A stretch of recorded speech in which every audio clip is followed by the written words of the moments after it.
దయచేసి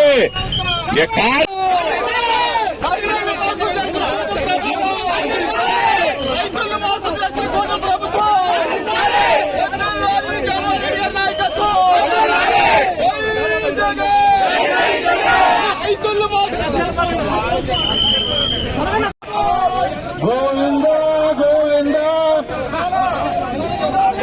Rythu Bharosa Govinda fee reimbursement ఆరోగ్య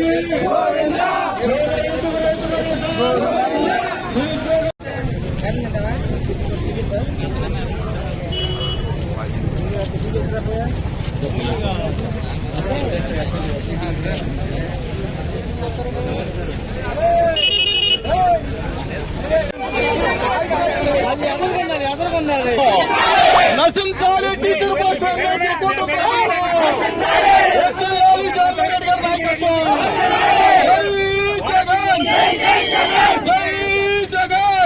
కూడా మోసం చేసిన పరిస్థితులన్నీ కూడా ఈ సందర్భంగా గుర్తు చేస్తూ వాళ్ళక్కడ మోసం చేస్తే అబ్బా ఇక్కడ ఒక రాజా ఉన్నాడు,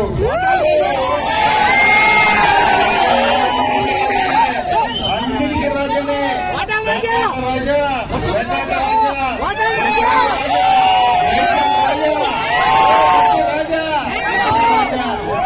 ఒక్క నిమిషం మీకు ఒక విషయం తెలియాలి. కాలక్షేపం కోసం పేకాట ఆడుకునే వాళ్ళకి కైలాని కుమార్ వ్యతిరేకం కాదు, కానీ ఆ పేకాట నిర్వహించి పోలీసుల్ని తప్పుదోవ పట్టించి రకరకాలుగా ఇబ్బందులు పెట్టి పోలీసుల జీవితాల మీద ఆడుకునే వాళ్ళకి కైలి వ్యతిరేకం అని చెప్పి ఈ సందర్భంగా మనం చేస్తా ఉన్నాం. ఇసుక అందరికీ అవసరం, ఇసుక ఇచ్చే వాళ్ళకి, ఇసుక వ్యాపారానికో ఇసుక దానికో వ్యతిరేకం కాదు. మీరు రోజుకి 50 లక్షల రూపాయలు దోచుకునే దానికి కైలాని కుమార్ వ్యతిరేకం అని చెప్పి మనం చేస్తా ఉన్నాం. మట్టి చెరువుల్లో మట్టికి కైలాని కుమార్ వ్యతిరేకం కాదు, ట్రాక్టర్లు తోలుకునే వాళ్ళకి వ్యతిరేకం కాదు, వ్యవసాయ పనులు చేసుకునే వాళ్ళకి వ్యతిరేకం కాదు. నీకు చెరువుకి 50 లక్షల రూపాయలు కప్పం కట్టడానికి వ్యతిరేకం అని చెప్పి ఈ సందర్భంగా మనం చేస్తాం. పేదలకి అమ్మాల్సిన దానికి కైలాని కుమార్ వ్యతిరేకం కాదు. ఆ రేషన్ బియ్యం దొంగదారిలో నువ్వు అమ్మేసుకుని కిలో 6 రూపాయలు చేసుకునే దానికి వ్యతిరేకం అని చెప్పి మనం చేస్తా ఉన్నా. ఈ రోజు అదే విధంగా మద్యం షాపులు ప్రభుత్వ విధానం నేను కాదనట్లేదు, కానీ ప్రతి గ్రామంలో కూడా నువ్వు బెల్ట్ షాపులు పెట్టి డబ్బులు వసూలు చేసే రాజాకి వ్యతిరేకం అని చెప్పి ఈ సందర్భంగా అంటే ఇలా తప్పులు మాట్లాడానుకో, ఇలా తప్పులు మాట్లాడి ఈ తప్పులు చేస్తున్నా లేదంటే ఏం మాట్లాడతాడంటే నువ్వు అట్టంటాడు ఇట్టంటాడు అని పొంగులు కదా మాట్లాడతాడు. అభివృద్ధికి అడ్డం పడతా ఉన్నాడు, అభివృద్ధికి అడ్డం పడతా ఉన్నాడు అని మాట్లాడుతూ ఉంటాడు. మీ అందరికీ గుర్తుందా, చంద్రబాబు నాయుడు గారు ఇదే సెంటర్ లో మా కుమార్ రాజా పేదవాడు అంటే అసలు ఏడ్ చేసి కళ్ళంటి నీళ్లు పెట్టి ఏడ్ చేసి డబ్బులు లేవని ఏడ్ చేసి ఎలక్షన్ ముందు ఏ విధంగా చేశాడో మీ అందరికీ తెలుసు. ఈ రోజు జిల్లాలో 1 కోటి ఎమ్మెల్యే, ప్రతి రోజు కూడా సంపాదించే ఎమ్మెల్యే ఎవరు ఉన్నారంటే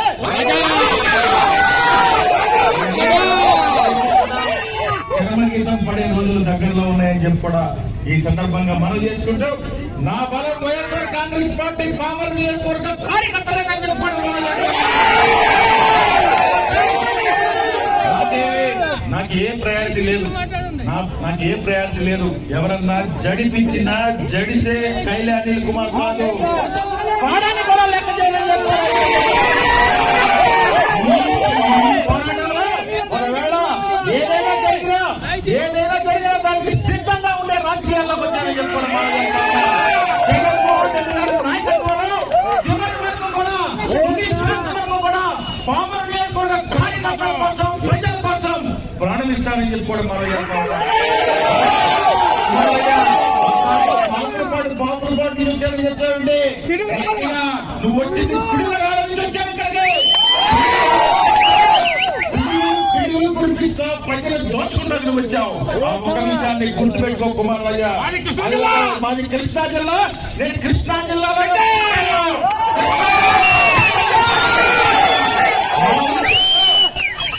పుట్టింది బాపులపాడులోనైనా పెరిగింది ఎక్కడ పెరిగినా రాజకీయాల్లోకి వచ్చి ఆశీర్వదించి పామర్ నియోజకవర్గం ప్రజలు తుది శ్వాస విడిచేది మాత్రం పామర్లోనే చెప్పుకోవడానికి నిర్మాణం జరగాలని ఆ రోజు జగన్మోహన్ రెడ్డి గారు భావిస్తే ఎన్నికల ముందు జగన్మోహన్ రెడ్డి గారి మీద అవాండాలు వేస్తూ దుష్ప్రచారాలు చేస్తూ రకరకాలుగా ఈరోజు అన్ని కూడా ప్రజలకు మభ్య పెట్టినటువంటి కూటమి నాయకులు ఈ రోజు అన్ని కూడా మరిచిపోయి వాళ్ళ అభివృద్ధి అని చెప్పేటువంటి కూటమి నాయకులు వాళ్ళ అభివృద్ధి లక్ష్యంగా ఈ రోజు మట్టి మాఫియా, మద్యం మాఫియా, ఇసుక మాఫియా, రేషన్ మాఫియా వీటిలన్నింటిలో కూడా అభివృద్ధి సాధించారే తప్ప ఎక్కడ కూడా ప్రజలకి అభివృద్ధి చేసిన సంఘటనలు ఎక్కడ కూడా లేవని చెప్పి ఈ సందర్భంగా గుర్తు చేస్తా ఉన్నాం. ఆ రోజు పెద్దలందరూ కూడా భావించినటువంటి విద్య, వైద్యం అనే ప్రాథమిక హక్కులను కూడా తొంగలోకి తొక్కి ఈ రోజు వైద్యాన్ని కూడా ఆరోగ్యశ్రీని నిర్వీర్యం చేసేసి ఈ రోజు ఒక వర్గాలుగా విభజించి సీఎం రిలీఫ్ ఫండ్ పేరుతో సీఎం రిలీఫ్ ఫండ్ ఇవ్వండి, కానీ సీఎం రిలీఫ్ ఫండ్ పేరుతో తెలుగుదేశం పార్టీ కండువ వేసుకోండి, తెలుగుదేశం పార్టీ వాళ్ళకే సీఎం రిలీఫ్ ఫండ్ ఇస్తాం అని చెప్పి విభజించి పరిపాలించే పరిస్థితులు ఈ రోజు అన్ని కూడా నెలకొని ఉన్నాయి. అంటే ఈ రాష్ట్రం ఎవరి అబ్బా సొత్తు కాదు, ఎవరి తాత సొమ్ము కాదు.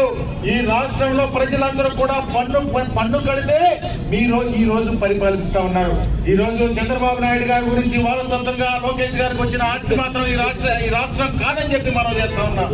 ఈ రాష్ట్రం ప్రజలందరినీ కూడా మీరు సమంగా పరిపాలిస్తేనే ఆ రోజు మీరు సమంగా పరిపాలించినట్టు కూడా ఈ సందర్భంగా మనం చేస్తా ఉన్నాం.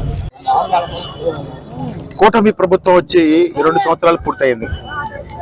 ఈ 2 సంవత్సరాల్లో కూడా మొదటి రోజు నుంచి కూడా దోచుకో అనే సంధాన ఈ పరిపాలన కొనసాగుతా ఉంది. జగన్మోహన్ రెడ్డి గారి నాయకత్వంలో గత 5 సంవత్సరాలు ఏ విధంగా పరిపాలన సాగిందో, ఈ 2 సంవత్సరాలు ఏ విధంగా పరిపాలన సాగిందో ప్రజలందరూ కూడా చూస్తా ఉన్నారు. ఈ సమాజంలో అన్ని వర్గాలను కూడా మోసం చేసినటువంటి ఘనత ఈ కూటమి ప్రభుత్వం అందరికీ మనం చేస్తా ఉన్నాం.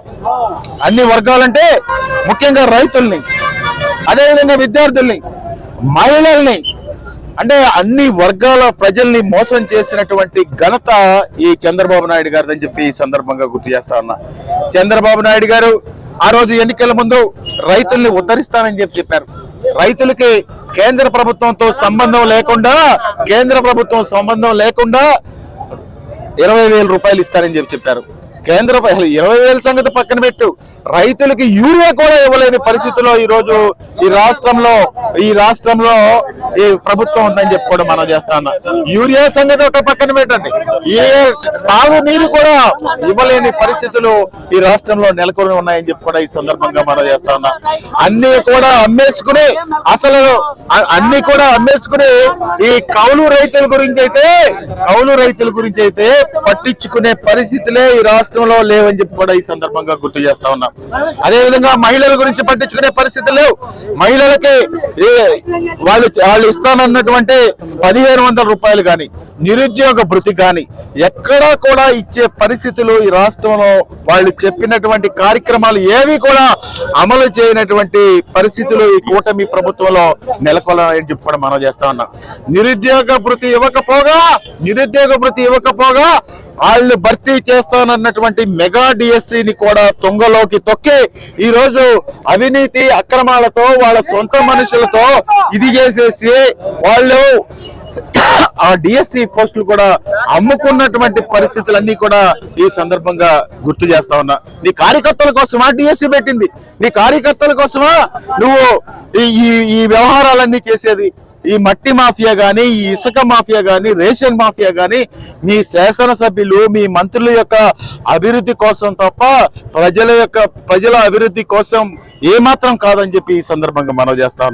ఈ నియోజకవర్గంలో అత్యధిక మెజారిటీతో గెలిచానని చెప్పి డప్పాలు కొట్టుకున్నటువంటి ఈ వర్ల కుమార్ రాజా ప్రతి మండలానికి ఒక నాయకుడిని పెట్టి వసూళ్లు కార్యక్రమంలో తన అభివృద్ధితో ముందుకెళ్తా ఉన్నాడని చెప్పి కూడా ఈ సందర్భంగా గుర్తు చేస్తా ఉన్నాం. ఏది వదిలిపెట్టే చందం లేదు. చిన్న ఉద్యోగాలు విడిచిపెట్టే ప్రశ్నే లేదు. మట్టి వదిలిపెట్టే ప్రసక్తి లేదు. ప్రతి చెరువు కూడా 50 లక్షల రూపాయలు ఈ రోజు దోచుకుంటా ఉన్నాడు. అదేవిధంగా ప్రతిరోజు కూడా ఇసుకలో పర్యావరణం అనుమతులు లేవని చెప్పినా కానీ ప్రతిరోజు ఇసుక దొంగతనం చేసేది కుమార్ రాజా అని చెప్పి ఈ సందర్భంగా గుర్తు చేస్తా ఉన్నా. రేషన్ బియ్యానికి 6 రూపాయలు తీసుకునే ఘనత ఎన్టీ రామారావు గారి పేరు చెప్తాడు. ఎన్టీ రామారావు గారికి ప్రతిరోజు వెళ్ళి దండేస్తాడు, ఆయనకి నివాళులు అర్పిస్తున్నట్టు యాక్షన్ చేస్తాడు. కానీ ఆ ఎన్టీ రామారావు గారు పేరు చెప్పి రేషన్ బియ్యానికి కూడా 6 రూపాయలు వసూలు చేసే ఘనత ఈ కుమార్ రాజేంద్ర అని చెప్పి కూడా మనం చేస్తా ఉన్నాం. అదేవిధంగా ప్రతి గ్రామాల్లో అరాచకత్వాన్ని ఎంకరేజ్ చేస్తూ ఈరోజు గ్రామాల్లో శాంతి భద్రతలు లేకుండా చేసే పరిస్థితి ఈ ఎమ్మెల్యేదని చెప్పి కూడా ఈ సందర్భంగా మనం చేస్తా ఉన్నాం. అన్ని వర్గాల మీద దాడులు చేస్తా ఉన్నాడు. అన్ని వర్గాల మీద ఈ శాసనసభ్యుల దగ్గర నుంచి పోలీసులతో అణిచివేసే కార్యక్రమం చేస్తా ఉన్నాడు. ఒక అమ్మాయిని, ఒక దళిత మహిళని తీసుకెళ్లి పోలీస్ స్టేషన్ లో 307 పెట్టించిన ఘనత ఈ ఎమ్మెల్యే కుమార్ రాజా అని చెప్పి కూడా గుర్తు చేస్తా ఉన్నా. ఎవరన్నా మాట్లాడితే వాళ్ళని పోలీస్ స్టేషన్ తీసుకొస్తాడు, లేకపోతే ఎవరన్నా మాట్లాడితే వాళ్ళ గన్మెన్ తో కంప్లైంట్ పెట్టించి పోలీసులతో బెదిరిస్తాడు. ఇటువంటి కుమార్ రాజా ఈ 2 సంవత్సరాల పరిపాలనలో చేసినటువంటి అవినీతి ఎన్ని వందల కోట్లు, అంటే రోజుకి 1/2 కోటి ఎమ్మెల్యేగా పేరు పొందినటువంటి ఈ ఎమ్మెల్యే ఎన్ని కోట్లు సంపాదించాడో ఆ ప్రజలే గణాంకాలు చెప్తారని చెప్పి కూడా ఈ సందర్భంగా మనం చేసుకుంటూ వైఎస్ఆర్ కాంగ్రెస్ పార్టీ తరఫున రాబోయే స్థానిక సంస్థల ఎన్నికల్లో కానీ, రాబోయే ఏ ఎన్నికల్లోనైనా, ఏ విషయంలోనైనా ప్రజలకు అన్యాయం జరిగితే ప్రజల పక్షాన వైఎస్ఆర్ కాంగ్రెస్ పార్టీ ఉంటుందని చెప్పి కూడా ఈ సందర్భంగా తెలియజేసుకుంటూ సెలవు తీసుకుంటాను.